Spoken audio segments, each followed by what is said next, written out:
I'm here with, was it Screaming Like Banshees, correct? Screaming Like Banshees. And they got a film now called The Christmas Mummy. Why don't you tell us a little bit about it? And we ended up missing you last year, too, so why don't you just talk just a little bit about the other film you did? Okay, about Flesh Eating Fog, we didn't make it in time to see our screening of Flesh Eating Fog. We were going to a lot of fests and stuff, and we were a little shy, afraid to get up on the stage there, so we came in here after it had played.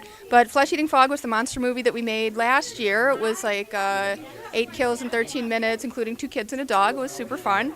And in keeping with that sort of focusing on the rampage of the monster, we like to make what's basically like a feature in the length of a short film where we cut out all the extraneous characters and just focus on the monster. So our rampaging monster this year was the Christmas mummy.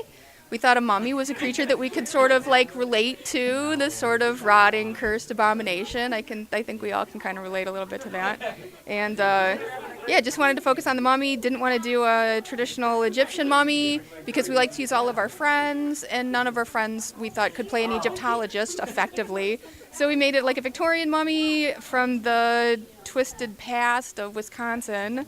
Comes to the present time, is confused about a steampunk Christmas party, thinks there's going to be an actual time machine, and horror ensues.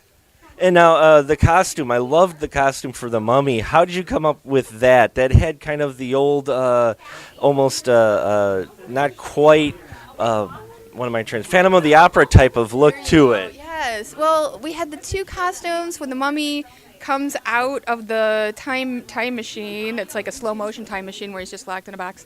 It's just easy, like we sewed a bunch of stuff onto a suit from Farm and Fleet. We thought the actor might have to be outside in the cold, so we got a zipper up like mechanic suit and sewed a bunch of crap to it. And then the costume where he's more comfortable in the Victorian gear, we imagined that he found the Victorian suit in the apartment of the steampunk fan. So we went to our local costume shop and got like a Victorian outfit that sort of fit him, tricked it out with a hat and a cane, and there you go. That's awesome. Now, do you have any more projects coming up? Any bigger projects? Definitely. Well, we actually have a couple of smaller projects. This was like a big production for us. To be like zero budget people and try to get more than 2 or 3 people together at a time can be really, really difficult.